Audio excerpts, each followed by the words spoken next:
Боловсролын ерөнхий газраас хэрэгжүүлж буй менторын хөтөлбөр. Үндэсний ментор багш Уран Чимэг болон нийслэлийн ерөнхий боловсролын 97 дугаар сургуулийн түүх нийгмийн ухааны багш Цогцломоо нарын тайлан.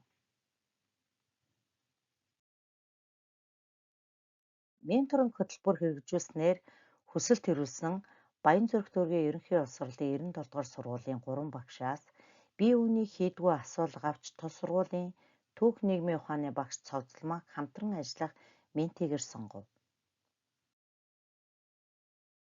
Сонгосон менти багштайгаа уулзаж менторын хөтөлбөрийн зорилго, үйл ажиллагааны чиглэлээ танилцуулан, бие үүний хийдгүү асуулгад суйрлан менти багшид тулгарч буй бэрхшээлийг тодорхойлон ярилцаж, үйл ажиллагааны төлөвлөгөөгөө гаргав. Ментидээ хөтөлбөрийн эхэнд болон төгсгөлд нь талархлын цагтлыг илгээсэн. Хөтөлбөрийн хугацаанд хийж хэрэгжүүлсэн үйл ажиллагааныг тооны хэлээр танилцуулах юм бол 21-р зууны сургууль хүмүүжүүлэгчийн цогц чадамж, чанартай арга зүйд зарчмуудтай танилцах, тэдгээрийг хэрхэн хэрэгжүүлэх арга зам, үр дүнгийн талаарх сургалтыг 3 удаа хийсэн. Мөн ажиглалтын өмнөх уулзалтыг 5 удаа, хичээл ажиглалтыг 5 удаа, ажиглалтын дараах уулзалтыг 5 удаа хийсэн байна. 1. Харилцаа. Багшийн харилцаа хандлага, үг яриа, дууны хоолойн өнгө аяс маш сайн. Хүүхдүүдээс нээлттэй асуулт асууж, ургуулan бодох боломж олгон, сонирхолтой сэдэв дээр нь тулгуурлан хичээлээ ойлгуулах болсон. Унсан зүйлийн агуулгаа бичих, зурах, эсгэмлэх зэргээр илэрхийлэх боломж олгох болсон. Ерөн багш хүүхдийг маш их сонсдог, яриулдаг болсон. Хүүхдэд сонголт хийх боломж олгон, шинэ зүйлийг туршиж чиглүүлж байсан. Хүүхдүүдээс багаар, бүлгээр, салаагаар, хосоор ажиллахыг сонгуулж байсан. Багш хичээлээс цацарсан хүүгийн хувцсыг өлгөж өгч хийх зүйлийг нь ганцаарчлан тайлбарлаж өгсөн. Багш хүүхдийг буруу байх гэж айхгүйгээр ярихыг сануулж урамшуулан, дэмжих хөлийг сайн хийх болсноор хүүхдүүдийн идэх оролцоо нь сайжирч байгаа нь харагдсан.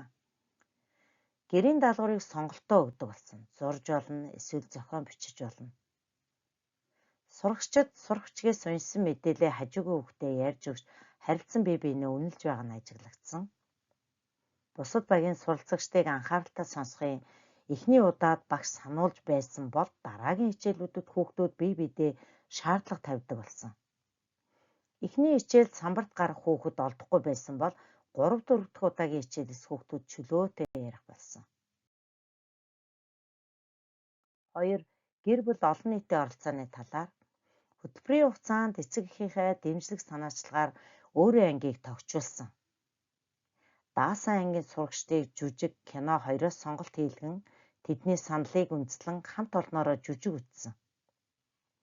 Иргэний ёслон боловсролын хичээлээр суралцагчдад гэр бүлийнхэнтэйгээ хамтран хийж, дадал болгох сонирхолтой даалгаврыг өгч хэвссэн. Мөн гэрийнхэнтэйгээ хамтар түүхэн дурсгалын талаар мэдээлэл бэлтгэж ирэх даалгавар өгч байна. 5-аас доошгүй сургаал үг зохиохдоо гэр бүлийнхний тусцааг авч болно гэв. Өмнөх хичээлийн даалгаврыг хийхэд эмээ өвөө нар нь их тусалсныг хэд хэдэн хүүхэд онцолж байв. Сургуулийн шинэ жилийн өмнөх өдөр хичээлдээ улаан өнгийн цамцтай ирснээ багштаа тайлбарлан, гэрийнх нь хэрхэн зөвшөөрсөн талаар ярьлаа. Багш хүүхдүүдийн яриа үзэл бодлыг хүндэтгэн сонсож байгаа нь ажиглагдсан.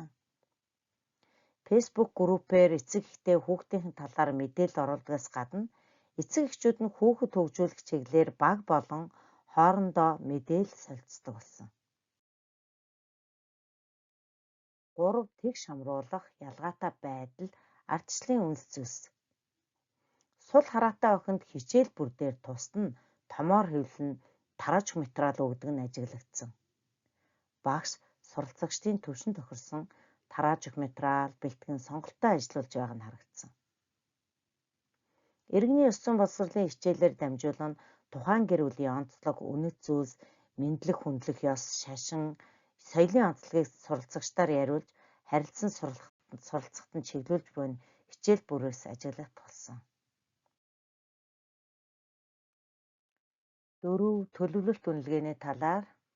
Ээжит хичээлийн төлөвлөлтийг тухайн нөхцөл байдал тохируулан өөрчлөх болсон. Зарим улс орны газрын зурагт өөрчлөлт орсон тул хүүхдүүд энэ чиглэлийн даалгаврыг хийж чадалгүй ирснээс төлөвлөлт нь өөрчлөгдөж байсан. Ярах гэдэг уулын нэрийг хүүхэд буруу бичсэн тул ярих хэмээн үйл хүүхдэд харьцуулан тайлбарлах шаардлага гарч байсан. Үүнд мууийн хатан хандаж байсан. Багш хүүхдийн ахиц амжилтын тэмдэглэл хөтлөж явцын үнэлгээг нь тэмдэглэдэг. Та багшлах арга зүйн талаар хар хоринд очиж үзсэн хүүхэд байна уу? Хүүгийн сэтгэлийг яриулж ойлголтыг нь багтгав.